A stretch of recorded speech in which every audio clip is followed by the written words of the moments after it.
Information on the housing crisis just released today. Get ready for this one. According to Reality Track Incorporated, it monitors default notices, bank repos, and among other things. The number of homeowners who received at least one foreclosure notice in the month of June jumped 53% compared to the same time last year. More than 250,000 homes across the nation got notices last month. But the good news is that number is down 3% from the month of May. With us now from Nashville, licensed mortgage broker and business lecturer from Vanderbilt University, Steve Curnutte. Good to see you, sir. Thanks for being here. How are you? Great to be here. The thing that concerns me is our numbers are a month behind or more. And from everything that we've been able to glean just by making phone calls and talking to friends and neighbors, it's getting a lot worse, and it has been over the past few weeks.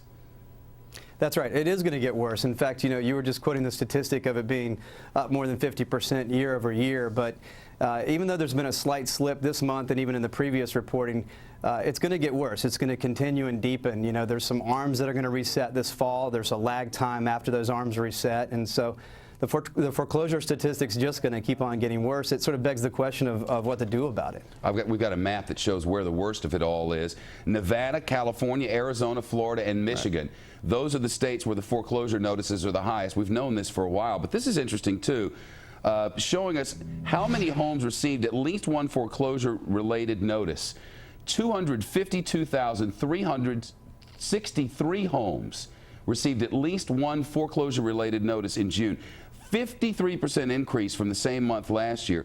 One in about every 500 households got a filing. They increased from a year earlier in all but 11 states. These numbers, do you see anything that would turn this trend around? No, it's not going to turn around for a while. And in fact, you got to sort of unpack the numbers to kind of even understand that regional difference that you were noting. I mean, areas like California and Florida by necessity had, more speculators in investment properties and more second homes.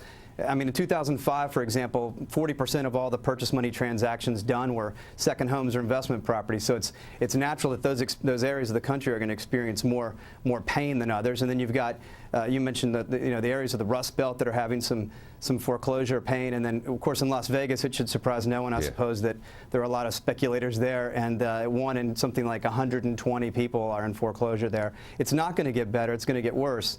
And we think that even though there might be some trends that show it slipping over the last few months, that the wave is going to continue for a while. Yeah, the Bush cabinet suggested the other day that there's really not a lot that anybody can do for these folks, that if you're in foreclosure, you're just in foreclosure. Good luck.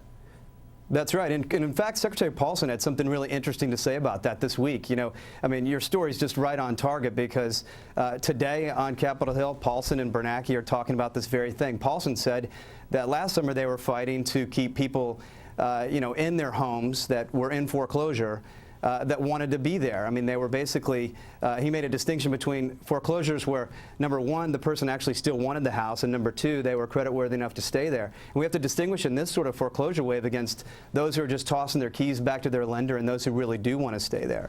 It's very different than times in the past, and it's a huge beast that the Fed has to wrestle with right now. Steve Curnutte calling out of Vandy. Show your gold, man. Good to see you. Yeah, thank you very much. Love your show. Appreciate being here. Thank you. Brand new revelations about